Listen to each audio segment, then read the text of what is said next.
मैं दीपक कुमार, सहायक आचार्य, राजकीय महाविद्यालय बारा। आज मैं आपको पढ़ाने जा रहा हूँ पूंजी बाजार के उपकरण। पूंजी बाजार के उपकरण।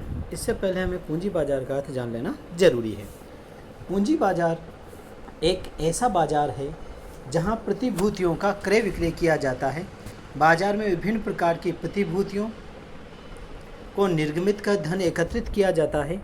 प्रतिभूतियों के अंतर्गत समता शेयर, बोनस, बॉन्ड, ऋण पत्र, पूर्वाधिकारी अंश इत्यादि प्रमुख हैं। इन प्रतिभूतियों में केंद्रीय एवं राज्य सरकारों की प्रतिभूति, अधिकार निर्गमन अंश, विभिन्न प्रकार के ऋण, जोखिम पूंजी, बीमा प्रीमियम, पूंजी बाजार से ली जाने वाली पूंजी विभिन्न उद्देश्यों के लिए होती है। अब हम देखते हैं पूंजी बाजार के उपकरण। पूंजी बाजार में पहले इक्विटी एवं डेब्ट दो प्रकार के उपकरणों का प्रयोग होता था। पिछले कुछ वर्षों में पूंजी बाजार में बहुत परिवर्तन हुए हैं, जिनकी वजह से नए उपकरण जारी किए गए हैं। पूंजी बाजार में विभिन्न प्रकार के उपकरण द्वारा प्रतिभूतियों का लेन देन किया जाता है। पूंजी बाजार के उपकरण इस प्रकार हैं। सर्वप्रथम सरकारी प्रतिभूतियाँ, जैसा कि आपके डायग्राम में दिखाया गया है। सर्वप्रथम है सरकारी प्रतिभूतियाँ। ये प्रतिभूतियाँ दीर्घकालीन होती है, जिन्हें व्यक्ति, बैंक, वित्तीय संस्थाएं क्रय करती है। इसमें केंद्रीय, राज्य सरकार, स्थानीय संस्थाएं द्वारा सरकारी बॉन्ड, प्रतिभूतियों, परिवर्तनीय, गैर परिवर्तनीय ऋण आदि शामिल होते हैं। पूंजी बाजार के उपकरण, इसका दूसरा पॉइंट है अंश। पूंजी को छोटे छोटे हिस्सों में विभाजित किया जाता है। प्रत्येक हिस्सा अंश कहलाता है। कंपनी अधिनियम की धारा 2(48) के अनुसार अंश का आशय कंपनी की अंश पूंजी के अंश से है, जिसमें स्कंद को शामिल किया जाता है। जब तक अंश एवं स्कंद में स्पष्ट या गर्भित रूप से अंतर न किया जाए। अंश दो प्रकार के होते हैं, इक्विटी अंश और पूर्वाधिकारी अंश। इक्विटी अंश, जो अंश पूर्वाधिकारी अंश नहीं है, वह इक्विटी अंश कहलाता है। इन्हें समता अंश भी कहा जाता है। कंपनी विभाजन योग्य लाभांश में से पूर्वाधिकारी अंशों पर लाभांश बांटने के बाद इक्विटी शेयर के धारकों को लाभांश बांटती है। सभी देनदारों को लाभ चुकाने के बाद बचे लाभ पर इक्विटी शेयर धारकों का अधिकार होता है। अर्थात सभी देनदारों का लाभ चुकाने के बाद बचे लाभ पर इक्विटी शेयर धारकों का अधिकार होता है।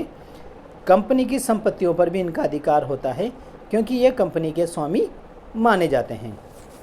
पूर्वाधिकारी अंश।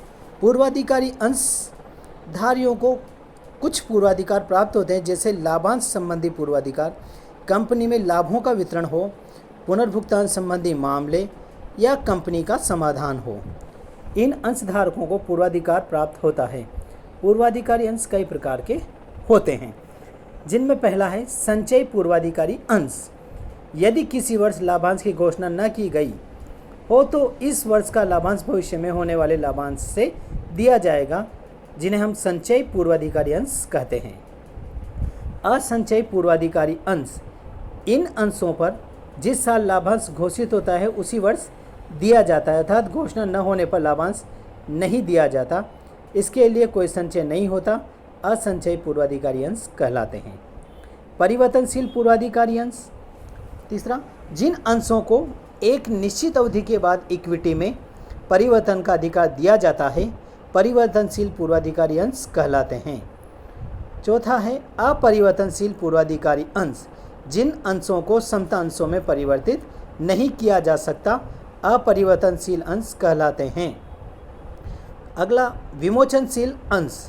यदि अंशों को निश्चित अवधि के बाद विमोचन की अनुमति दी जाए तो इसे विमोचनशील पूर्वाधिकार अंश कहते हैं। अविमोचनशील पूर्वाधिकार अंश। यदि अंशों का विमोचन न किया जाए तो इसे अविमोचनशील पूर्वाधिकार अंश कहते हैं। भागयुक्त, अभागयुक्त। जिन अंशों का समस्त लाभ बांटने के बाद बचे लाभ में हिस्सा पाने का अधिकार होता है, उन्हें भागयुक्त अंश कहते हैं। अर्थात जिन अंशों को समस्त लाभ बांटने के बाद बचे लाभ में हिस्सा पाने का अधिकार होता है, उन्हें भागयुक्त अंश कहा जाता है। हिस्सा पाने का अधिकार होता है। और जिन अंशों को लाभ में हिस्सा नहीं दिया जाता उन्हें अभागयुक्त अंश कहा जाता है। ऋण पत्र या बॉन्ड। ऋण पत्र कंपनी अधिनियम की धारा 230 के अनुसार ऋण पत्र, स्टॉक, बॉन्ड्स एवं अन्य प्रतिभूतियों को ऋण पत्रों में शामिल किया गया है, जबकि वे संपत्ति पर प्रभार उत्पन्न करे या न करे। ऋण पत्र को स्वीकार करने पर दिया जाने वाला प्रमाण पत्र होता है, जिसमें स्वीकार की जाने वाली राशि व ब्याज की दर तथा तिथि का उल्लेख होता है और यह एक निश्चित तिथि पर मूल राशि वापस करने का अनुबंध है। ऋण पत्र के भी कई प्रकार हैं, जिनमें है सौदे ऋण पत्र। ये ऋण पत्र एक निश्चित तिथि को सौदे होते हैं। ऋण पत्रों की मूलधन की राशि कंपनी द्वारा वापस की जाती है। दूसरा, असौदे ऋण पत्र। इन ऋण पत्रों की राशि कंपनी के जीवन काल में वापस नहीं की जाती। कंपनी समापन पर इनका मूलधन वापस होता है। रक्षित ऋण पत्र। इनके लिए कंपनी संपत्तियों पर प्रभार पैदा करती है, अर्थात कंपनी की संपत्ति बंधक के रूप में रखी जाती है। रक्षित ऋण पत्र होते हैं। आरक्षित ऋण पत्र। ये ऋण पत्र संपत्तियों पर प्रभार उत्पन्न नहीं करते, आरक्षित ऋण पत्र कहलाते हैं। रजिस्टर्ड ऋण पत्र। ऐसे ऋण पत्र जो कंपनी के रजिस्टर में लिखे होते हैं तथा इन पर मूलधन और ब्याज का भुगतान किया जाता है। ऐसे ऋण पत्रों को रजिस्टर्ड ऋण पत्र कहते हैं। वाहक ऋण पत्र। ऐसे ऋण पत्र जो केवल हस्तांतरण से पूर्ण हो जाते हैं। ब्याज व मूलधन का भुगतान वाहक को होता है। परिवर्तनशील ऋण पत्र। जो ऋण पत्र समता अंशों में परिवर्तित किए जा सकें उन्हें परिवर्तनशील ऋण पत्र कहते हैं। अपरिवर्तनशील ऋण पत्र। जो ऋण पत्र समता अंशों में परिवर्तित न किए जा सकें उन्हें अपरिवर्तनशील ऋण पत्र कहते हैं। बॉन्ड्स भी कई प्रकार के होते हैं।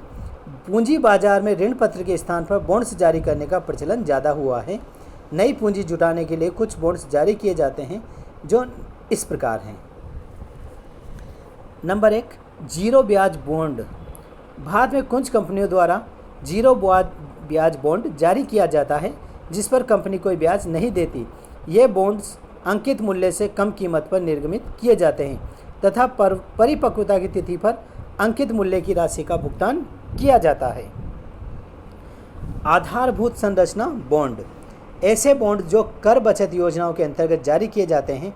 ऐसे कई निगम जैसे ICICI, IDBI द्वारा ये बॉन्ड्स जारी किए जाते हैं। Zero coupons bonds. यह एक डीप डिस्काउंट बॉन्ड है जो परिपक्वता तिथि पर अंकित मूल्य की को राशि बॉन्ड्स धारक को प्राप्त होती है। Floating rate bonds. ऐसे बॉन्ड जिनमें ब्याज दर परिवर्तित होती है, ब्याज दर प्रचलित ब्याज दर से ज़्यादा होती है। नवोन्मेषी उपकरण। चौथा बिंदु है नवोन्मेषी उपकरण। नए उपकरणों से पूंजी बाजार का अधिक विकास हो रहा है। कुछ उपकरण इस प्रकार हैं। 1992 नीलामी प्रणाली द्वारा मूल्य निर्धारण। 1993 में 91 दिवसीय से ट्रेजरी बिलों की शुरुआत हुई।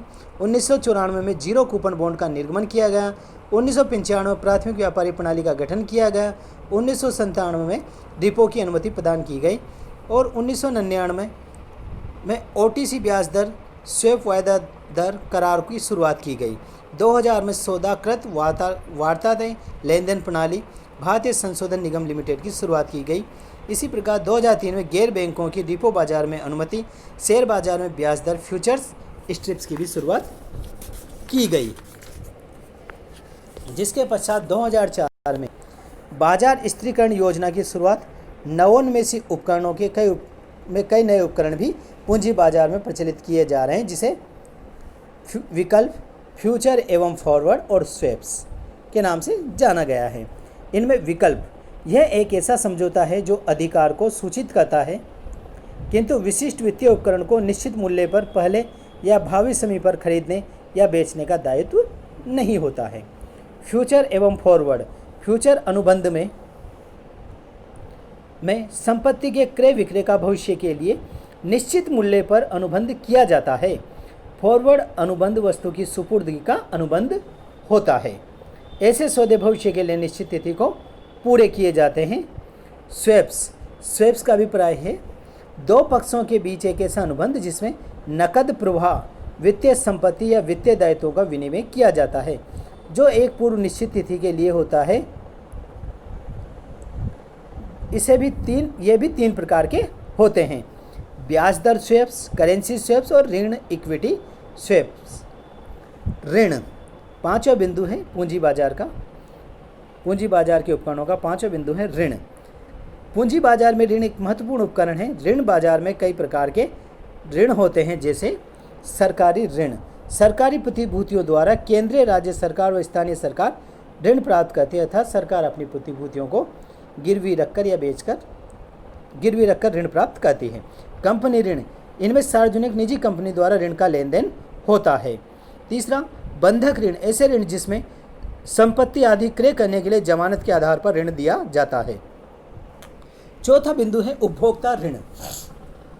उपभोक्ता ऋण, उपभोक्ता वस्तुओं के लिए ऋण उपलब्ध कराना उपभोक्ता ऋण कहलाता है। गृह ऋण, गृह ऋण व्यापारिक बैंकों द्वारा गृह ऋण उपलब्ध कराया जाता है। बैंकों के ऋण व्यापारिक बैंकों द्वारा छोटे छोटे व्यापारियों, कमजोर वर्ग के व्यक्तियों, छोटे उद्यमियों को ऋण उपलब्ध करवाया जाता है। विदेशी विनिमय के उपकरण, छठा बिंदु है विदेशी विनिमय उपकरण। भारतीय कंपनियों ने विदेशी पूंजी बाजार में 5 से 9 साल के कई वित्तीय उपकरण उपलब्ध कराए हैं, जैसे विदेशी मुद्रा बॉन्ड्स, विदेशी मुद्रा नोट्स, यूरो मुद्रा बॉन्ड्स इत्यादि मुख्य रूप से हैं।